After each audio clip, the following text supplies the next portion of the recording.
Chairman Murkowski.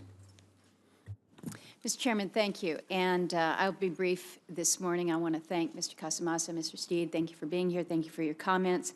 I don't have any questions for you this morning, but I'd just like to take a very quick moment to speak about S 1481, which is the ANCSA Improvement Act, which modifies and improves the Alaska Native Claims Settlement Act. This committee has heard some of the history, but to repeat a little bit, back in 1971, Congress passed ANCSA to settle the Aboriginal land claims of Alaska Natives, which cleared the way for Alaska Natives to receive 44 million acres of land and $962 million of compensation.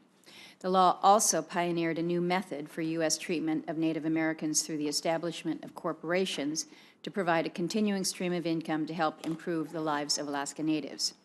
The ANCSA-derived land and money was distributed through 13 regional corporations and 220 village and urban corporations. And while many of the promises under ANCSA have been met, there are a number of issues that have arisen that have prevented its intent from being realized.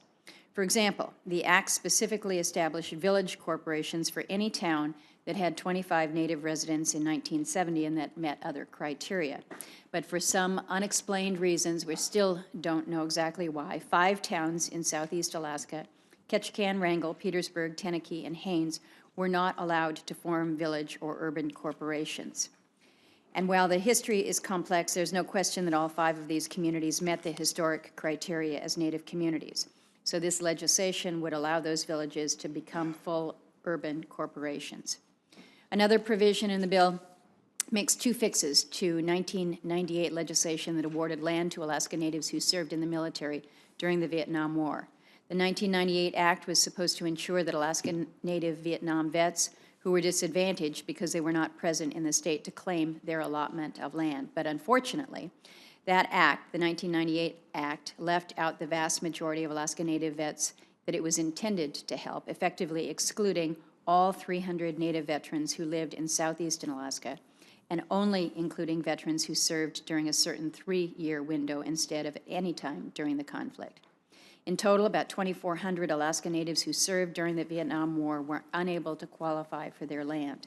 So my bill will solve that inequity by allowing those veterans to gain their rightful land while also protecting all federal lands. This is something that the Alaska delegation has been working on for years now, for decades now.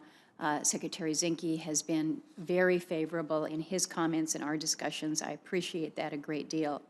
I've gone into detail on a couple of the provisions that are in the bill, but the bill also will resolve outstanding land conveyances and ensure that Alaska Natives can still qualify for federal aid.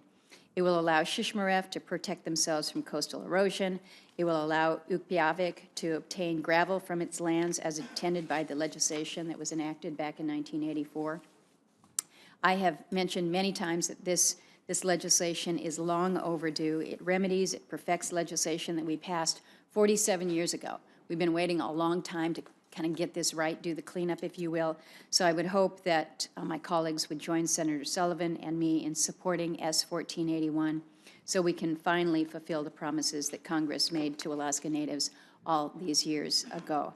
So again, Chairman Lee, thank you for including this bill in the hearing. Gentlemen, thank you for your willingness to work with me and Senator Sullivan, Congressman Young, and those in the department to accomplish these goals. I appreciate it.